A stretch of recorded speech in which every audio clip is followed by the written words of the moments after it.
नमस्कार, मैं अनूप दत्ता, न्यूज़ संघर्ष आज तक। दोस्तों, इस वक्त और एक ज़मीनी विवाद का मामला सामने आया है और कई नाम और कई तथ्य सामने आ रहे हैं।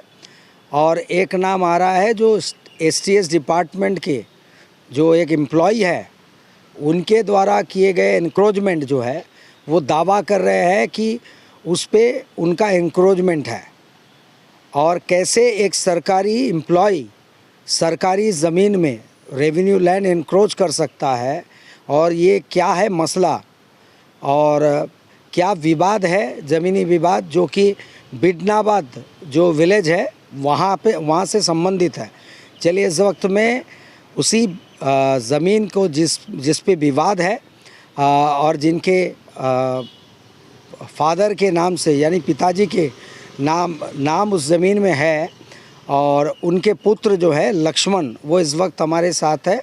हम लक्ष्मण से जानेंगे कि लक्ष्मण, ये पूरा मसला क्या है, विवाद ज़मीन का है, ये कौन सी ज़मीन है, क्या सर्वे नंबर है और क्या हुआ घटना, ये ज़रा बताएं। सबसे पहले तो अनूप जी, आपको नमस्कार और धन्यवाद कि आपने मुझे मौका दिया आपके चैनल में बात करने के लिए। ये सबसे पहले क्या हो गया, तो सब कुछ ठीक था। तो हमारे दो चाचा हैं, पिताजी हैं, हमारे दादी थी, उनका देहांत हो गया। तो क्या है, बगल में एक जॉइंट ज़मीन है जिसमें चारों का नाम है। तो दादी की डेथ होने के बाद में आज भी मोटेशन नहीं हुआ, वो बगल पे है। तो उसके बगल में क्या है, अलग अलग पार्ट्स में 152 सर्वे नंबर 152 में 3 भाई का नाम है, जो मतलब आपके चाचा और पिताजी। जी जी जी बिल्कुल। तो 2 चाचा और पिताजी का जो 152 में अलग अलग सर्वे नंबर भी है। तो क्या हुआ, ज़मीन का जो मामला था, जो भी मसूल बनना है या जो भी है, ये पिताजी करते थे। तो पिताजी करने के बाद में पिताजी का भी उम्र हो गया, 80 साल करीब आज उम्र है, और अस्थमा पेशेंट है जो आज बिस्तर में है। 2 बार तो सांस रुक गया था। कृपा भगवान का है कि सही वक्त में हॉस्पिटल लेके गए और डॉक्टर ने बचा लिया। तो उस वक्त क्या हुआ, 2012 में हमारे पास में एक नोटिस आया कि बैंक के द्वारा कि एग्रीकल्चर लोन है, इसको बांधा जाए। तो उसके बाद में नोटिस हम लोग देखने के बाद में पता किया कि पिताजी आपने लोन लिया था। बोले हाँ, एग्रीकल्चर लोन लिया है। तो ठीक है, उसको बांधना है। जब बांधने का पारी आया, जब हम लोग ठीक है लिया है, बांधना है, तो हम लोग जब गए तो तब इसका हम लोग को धीरे धीरे पता चलता है कि ये तो पिताजी के नाम में नहीं है। क्योंकि वहाँ पे 3 सूरजपाल हैं। पिताजी का नाम है श्री सूरजपाल, और एक सूरजपाल का वहाँ डेथ हो गया, और 2 सूरजपाल है। तो उसमें क्या हुआ, 152/100 जो हमारा ज़मीन था, जिसका सारा पेपर 1961 से लेके आज तक का है।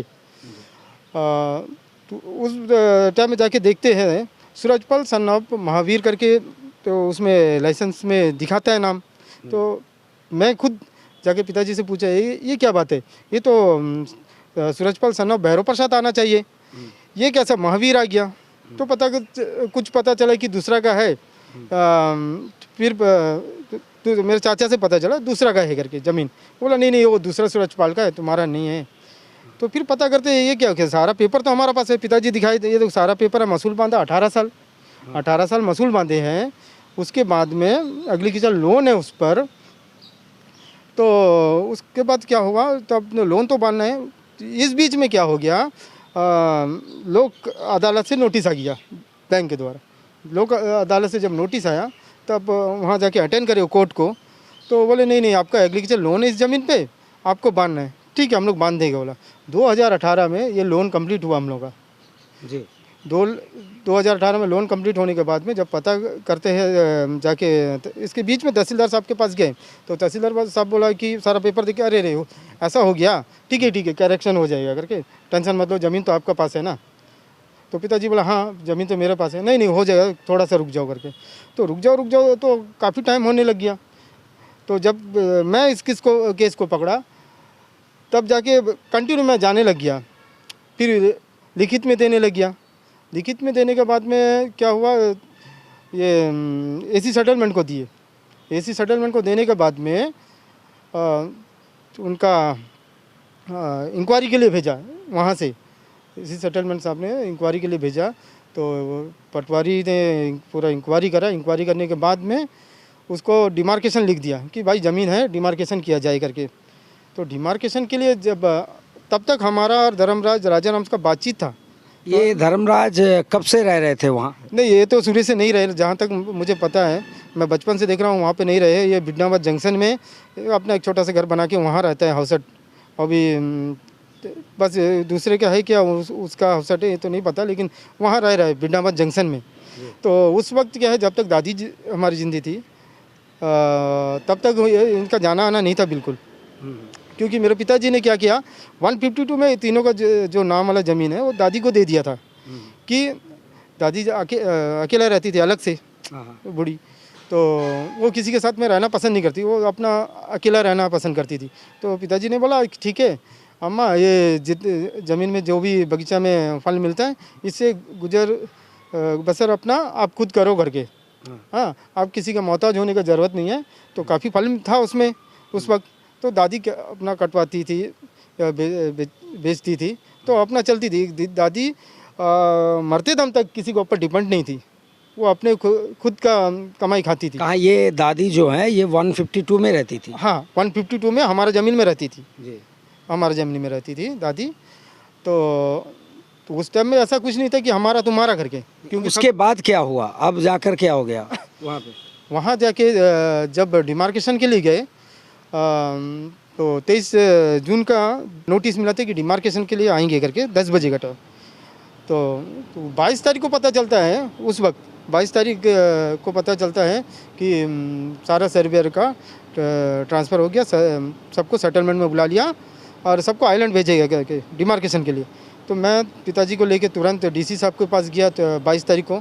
तो डीसी साहब ने सारा पेपर देखा सबसे पहले, फिर बोला ये कैसा हो गया, ऐसा होना नहीं चाहिए। तो मैं बोला सर हो सकता है कोई मिस्टेक से हो गया होगा, क्योंकि तहसीलदार साहब बोले कि नहीं गलती से हो गया करके। नहीं, गलती से भी नहीं होना चाहिए, दूसरा का ज़मीन दूसरे के नाम कैसा हो गया। तो तुरंत फ़ोन लगाए वो सर्वेयर का ट्रांसफ़र रोको, और जब तक ये ज़मीन क्लियर नहीं होता, डिमार्केशन नहीं होता, वो सर्वेयर को कहीं भेजना नहीं करके। तो तहसील के बाद पेपर आपके क्लियर हुए? नहीं, पेपर क्लियर नहीं हुआ। उसके बाद क्या हुआ, हम लोग चले गए और डीसी साहब एक बात बोले, अगर डिमार्केशन नहीं होता है तो मेरे पास दूसरे दिन आना करके। तो गए दूसरे दिन हम लोग सब, पिताजी भी गए। तो ठीक है डिमार्केशन होता है, जाकर देखते हैं तो वहाँ पे कोई नहीं है, सर्वेयर है और मेरे पिताजी और भाई लोग हम लोग हैं। तो जब मशीन फिट करता है डिमार्केशन के लिए सर्वेयर, तो उस वक्त क्या हुआ, धर्मराज का बेटा बीबी सब यहाँ पर आ गए, और पीछे से राजाराम के मिसेस जो चाची है वो भी आ गई। तो नहीं ये तो हमारा पट्टा ज़मीन है, ये देखो मैप देखो, ये पेपर है, ये तो हमारा ज़मीन है। तो सर्वेयर बोलता है नहीं ये तो रेवेन्यू लैंड है। ये कैसा आपका हो गया, नहीं नोटिस क्यों नहीं दिया। तो हम लोग भी हैरान हो गए, ये कैसे बात कर रहे हैं, कल तक तो ये ठीक थे हम लोग के साथ में, तो अब क्या हो गया करके। तो अचानक से ये सब हुआ तो हम लोग सोच भी नहीं सकते। तो इनका पहले से प्लानिंग था शायद, तो ये लोग जो हम लोग को दिखा नहीं, उस वक्त दिखाई दिया 23 जून को। तो नोटिस नहीं मिला, तो सर्वेयर बोला नहीं ये भी गलत, सही बात है। 152 में इस वक्त में क्लेम कौन कर रहा है अपने ज़मीन कहकर? नहीं ज़मीन कहकर हम लोग क्लेम कर रहे हैं, लेकिन बगल में क्या है, जब भी डिमार्केशन के लिए जाते हैं तो धर्मराज जाके खड़ा हो जाता है कि उसका पट्टा ज़मीन है। तो साफ तौर में वहाँ में सर्वेयर बोल दिया भाई ये जो मैप दिखा रहा है आपका साइड में है, ये गवर्नमेंट रेवेन्यू लैंड है 152/100, जिसमें नोटिस में लिखा हुआ है गवर्नमेंट रेवेन्यू लैंड। बोला ये पट्टा है क्या है वो हम नहीं जानता, उसमें साफ तौर में लिखा है, क्योंकि इसमें हम लोग को सर्वे करना है और क्लेम कर रहा है सूरजपाल कि इनका ज़मीन है, क्योंकि इनका पास में शुरू से 61 से पेपर है और लोन था वगैरह वगैरह सब। तो नहीं बिल्कुल नहीं करना करके सब ऑब्जेक्शन करे। तो सर्वेयर चले गया, फिर दोबारा डीसी साहब के पास गया। डीसी साहब ने तुरंत फ़ोन करके 30 जून का उस वक्त डेट दिया। 30 जून को जब आए तो धर्मराज का जमाई, राजाराम की बेटी और उनका तरफ से जितना उनका परिवार सब आके खड़ा हो गए। नहीं 152/100 आज दूसरा का दिखा रहा है। तो सर्वेयर बार बोल रहा है वो दिखाने का नहीं है, रेवेन्यू स्टोन है वो सर्वे करना मेरा काम है। और हमको जैसा नोटिस मिला आपको भी मिला और सबको मिला, हम किसी को नहीं जानते, हम नहीं, अपना ड्यूटी करने हैं। जो वीडियो फुटेज में हमें दिखाई दे रहा था हाँ। वो ज़रा क्लियर कीजिए। एक बंदा था, एक व्यक्ति था जो आपने कहा धर्मराज के जमाई हैं, जो टी शर्ट पहने हुए नज़र आ रहे थे, टी शर्ट पहने नज़र आ रहे थे, और एक और लेडी नज़र आ रही थी, हाँ। औरत नज़र आ रही थी जो आपके चाची आप कह रहे थे, नहीं, चाचा की बेटी। चाचा की बेटी कह रहे थे, वो थी। और जमाई उस ज़मीन के बारे में बहुत कुछ जानकारी और लड़ाई जो लड़ रहे थे वहाँ पे। और ये जमाई जो है वो वहाँ पे पूर्ण रूप से पुराने नहीं रहने वाले, नहीं। शादी के बाद या फिर कभी कभार आते होंगे। हाँ, ये उनके जमाई कहाँ नौकरी करते हैं? ये जेल वार्डर है। अच्छा, जेल वार्डर है, इसलिए वो जो तस्वीरों से वीडियो में दिख रहा है कि पुलिस से भी वो बाताबाती कर रहे हैं, बाताबाती कर रहा है। तो वार्डर होने के फ़ायदे बहुत हैं। तो वो अपना एक दबदबा बनाने मांगता है वहाँ पे। तो बहुत सारा डिस्टर्ब जो किया वो धर्मराज का जमाई किया वहाँ पे। आज राजा राम की बेटी जो बोल रही वो एक तरह से सही है। देखने वीडियो में जो दिखा रहा है वो बिल्कुल सही है कि 152/100 वो बोल रही है कि 152/100 अगर उनका ज़मीन के बगल में है तो सर्वे कर लो, हम लोगों को कोई ऑब्जेक्शन नहीं है, वो आप लोगों का ज़मीन है, आप लोग ले लो। लेकिन आज उसमें दिखा रहा है 152/100 किसी आनंद मोहन के नाम से, जो वो दो ज़मीन छोड़ के है, ठीक है ना। ये क्लियर करना था डिपार्टमेंट को, डिपार्टमेंट ने क्लियर नहीं किया। और रहा बात वहाँ पे 30 जून, तो 30 जून को जो डिमार्केशन हुआ उसके पहले तक वहाँ पे कोई धर्मराज रहता नहीं था। तो धर्मराज वहाँ में कैसे आया और कैसे अपना कब्जा बता रहा है मैं बताता हूँ। ये वहाँ पे बहुत पुराना एक शिव मंदिर था। कहाँ पे? बिडनाबाद में, उस 152/100 में तो शिव मंदिर था। तो रिपेयरिंग हम लोग करते थे, पूजा पाठ होता था। दादी तो एक तरह से पुजारिन थी, सुबह शाम पूजा करना उनका एक था। तो उसके बाद में क्या हुआ, मंदिर पुराना हो गया। तो बात चल रहा था कि मंदिर को कुछ बनाया जाए, इनको थोड़ा ठीक से बनाया जाए। तो लॉकडाउन के लास्ट पीरियड में 2020 के बाद तो धर्मराज भी तो बोला नहीं ठीक है, जो चाचा है धर्मराज, छोटा चाचा, तो वो बोले कि मंदिर को बनाना चाहिए क्योंकि दादी इसमें पूजा करती थी, गांव वाले सभी पूजा करते थे, ये सबसे पुराना मंदिर है। तो हम लोग भी खुश हुए, चलो अच्छा है, चलो इतने साल से बोलते बोलते अभी तो कम से कम मंदिर बनाएंगे करके बोलते, चलो ठीक है, अच्छा बात है। तो जिम्मेदारी धर्मराज ने ली। धर्मराज ने ले लिया। तो मैं उसमें खुद बोला था कि जब इसको बड़ा से बनाएंगे, तो धर्मराज बोला नहीं, छोटा से बनाते हैं पहले साइड में, उसके बाद में पैसे का तो ज़रूरत पड़ेगा तो कलेक्शन करके उसके बाद में बड़ा से बनाएंगे। और ये अम्मा का एक निशानी है, मतलब मेरे दादी का एक निशानी है। तो अच्छी बात है, खुशी हो गया हम लोग भी। तो इस बीच क्या हुआ, धर्मराज ने वहाँ में मिट्टी कटाया। मिट्टी कटाने का टाइम में वो उस पीपल पेड़ का जड़ सब काट दिया। तो मैं जब गया तो मैं खुद पूछा कि क्या बात है, इतना पुराना पीपल पेड़ है यार, इसको ऐसे काट दिया तो मर जाएगा, ये तो सूख जाएगा, वो डाली उली तोड़ दिया करके। नहीं, ये बहुत पुराना हो गया, गिर जाएगा, इसीलिए यहाँ में हम लोग प्लॉट मिट्टी कटा के यहाँ मंदिर बनाते हैं और यहाँ में एक छोटा सा पीपल पेड़ लगा देंगे जो बड़ा होएगा। तो ठीक है, चाचा है, कोई ऐसा दिल में है करके, ये तो हम लोग भी नहीं सोचता, कोई भी नहीं सोच सकता अपना परिवार के बारे में। तो 30 जून में क्या हुआ, धर्मराज क्या करा, उस घर जो मंदिर बनाते थे उसको घर का रूप देके अंदर बैठ गया। वो उस टाइम में वो बोलता नहीं मैं तो इसमें रह रहा हूँ, जबकि करंट नहीं है, पानी नहीं है उस वक्त। ये चुपके से उस घर में बैठ गया, मतलब मंदिर को तोड़ा, पीपल पेड़ को उखाड़ा, गिराया और उसके बाद में मंदिर बनाने के नाम से अपने लिए घर बनाकर उसमें चुपके से शिफ्ट हो गया। या और वो गवर्नमेंट सर्वेंट है इस वक्त में, एसटीएस में क्या कौन से पद पे है? चक्कर पे। उसका प्रमोशन हुआ तो चक्कर बन गया। ठीक है, बहुत अच्छी बात तो ऐसे लोगों का समर्थन डायरेक्टर एसटीएस करेंगे या फिर कोई पॉलिटिकल लीडर करना चाहते हैं कि नहीं, ज़रूर बताइएगा। हाँ, फिर आगे बताइए।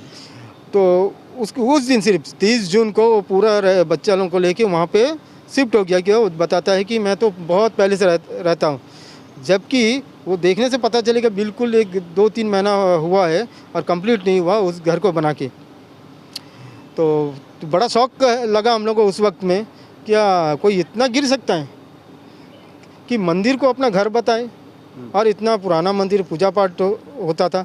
तो कुछ तस्वीर भी मेरे पास में है उस टाइम के, जब हम छोटे थे। तो उस टाइम में जो पूजा पाठ होता था तो कुछ तस्वीर खींचे थे उस टाइम में, वो तस्वीर भी मंदिर का है। लेकिन आज जाने से उस जगह में मंदिर का कोई नामो निशान नहीं है। यहाँ तक कि वो मूर्ति भी टूट फूट गया ये धर्मराज के चक्कर में। धर्मराज आज वहाँ पे आप देखेंगे ना, सिर्फ जंगल है और कुछ नहीं, क्योंकि वो खुद नहीं करते और करने भी नहीं देते, ऑब्जेक्शन कर देते। अब हम लोग लड़ाई झगड़ा जाते नहीं है। और सबसे अभी आखिरी बात कि आप इस वक्त रेवेन्यू डिपार्टमेंट से ये तमाम चीज़ें हुई है, धर्मराज जो कि एक गवर्नमेंट सर्वेंट होकर के इस तरह के गैरकानूनी गतिविधि में लिप्त है, गवर्नमेंट रेवेन्यू ज़मीन को कब्जाना, उसमें अपना क्लेम बताना, इसके बाद में मंदिर को तोड़ना, मंदिर बनाने के नाम से अपने लिए रूम बनाकर उसमें शिफ्ट हो जाना चुपके से, ताकि उस पर कब्जा जताया जा सके। तो आप डिपार्टमेंट से, एसटीएस से और रेवेन्यू से, दोनों से आप क्या मांग रहे हैं? डिमांड क्या है? मेरा डिमांड तो एसटीएस से यही है कि एसटीएस डिपार्टमेंट क्या अपना एम्प्लॉय को ऐसा इंक्रोचमेंट करने का परमिशन देता है और मंदिर तोड़ने का परमिशन देता है। और रेवेन्यू डिपार्टमेंट से ये नहीं, सरकारी जो अधिकारी या फिर एम्प्लॉय होते हैं वो ऐसे गतिविधियों में लिप्त नहीं हो सकते। बिल्कुल सर, ये लिप्त नहीं हो सकते। उनका ऊपर में कड़ी से कड़ी एक्शन होना चाहिए और उनका डिपार्टमेंट खुद एक्शन लेना चाहिए। तो मैं जो बोल रहा हूँ, अगर ये बात गलत है तो इंक्वायरी किया जाए, इंक्वायरी होना चाहिए डिपार्टमेंट की तरफ से, एसटीएस के। और दूसरी बात, जो रेवेन्यू मैटर है ये सेटलमेंट में है। सेटलमेंट से मेरा रिक्वेस्ट है कि जल्द से जल्द डिमार्केशन करें।